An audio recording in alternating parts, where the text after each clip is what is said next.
Hello and welcome to Taik. I'm Muhammad Adnan.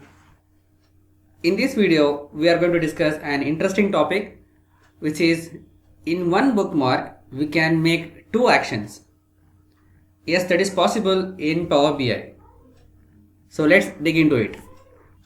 So before going into that, if you are new to this channel or if you haven't subscribed yet, just click on the subscribe button and also press the bell icon to get the latest notifications. Now let's get started. So this is actually a top n plus others which I made just a few days back. If you haven't seen that, just please go and check out that video as well.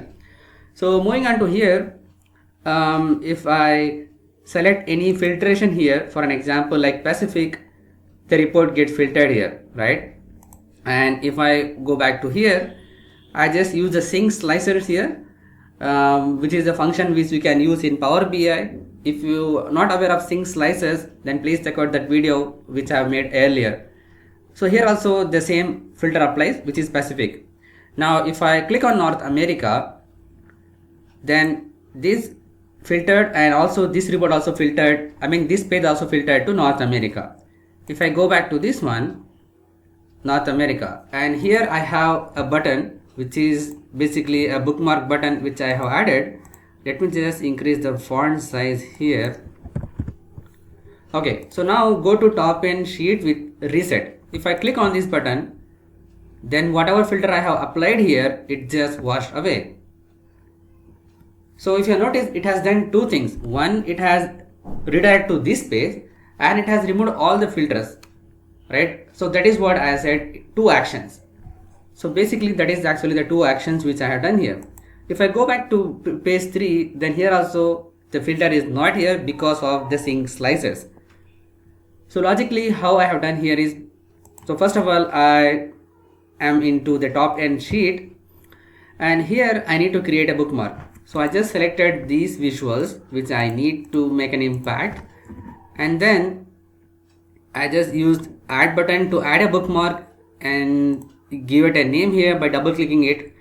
And also we have multiple options here. Here I have used the selected visuals, and these options like data, display and current page, everything is tick here. So data is nothing but the data what we want to set during the creation of this bookmark, and here in our case there is no filter applied, so that is the data for an example. And display is actually to show or hide this thing, and current page is actually this page, right? So by doing these two things like the data and current page is nothing but wherever you click this bookmark, it will redirect to this page. That's a kind of page navigation we can say. And data is nothing but whatever the filters up you are going to apply it here is going to be stored on that bookmark options. So whenever you click on that bookmark, it will bring you the same filtrations. So that is the use of the data, and that's the use of the current page.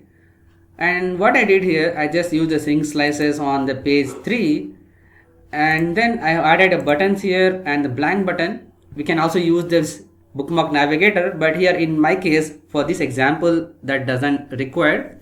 I made a separate video on the bookmark navigator also. That's really awesome. Also the page navigator, if you haven't seen that, just please go and check out that video also. And coming back here, this one which is the blank button which I have added here, and here this is the action enabled here. I just need to turn it on and select the bookmark, and the bookmark name is the reset top in which I have just created here. So by doing that, what happens is, even though if I apply filter here, like it is filtering those values here, right? And if I go back to this one manually, then the filter still exists over there. And if I do any kind of changes here, this report is also getting changed, and if I go manually to this page, the filter static is applied over there.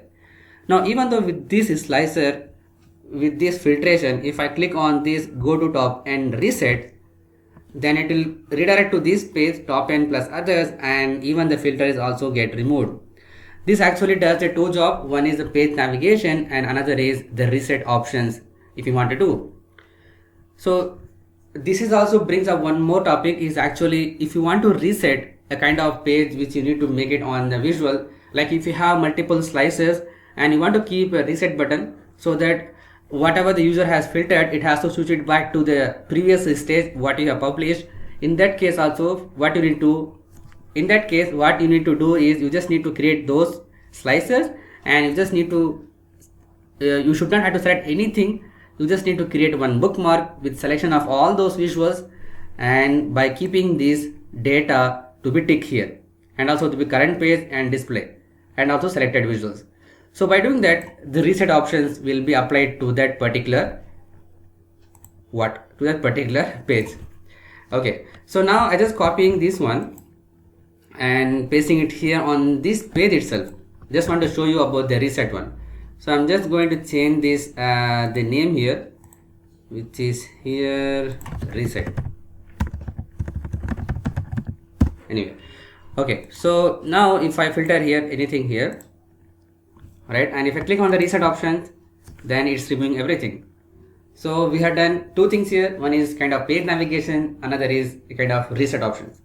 So if you like this way of doing this thing, and if you found this useful, please hit this like button, and if you have any other idea, please post it on the comment section below for further more discussions. It helps me a lot to make more videos and also to gain more knowledge for myself. So thank you again, and if you are new to this channel or if you haven't subscribed yet, just click on the subscribe button and also press the bell icon to get the latest notifications. Please share it with your friends and colleagues. If you have any queries and feedback, just post it on the comment section below. Thanks for watching. Keep learning. See you in the next video.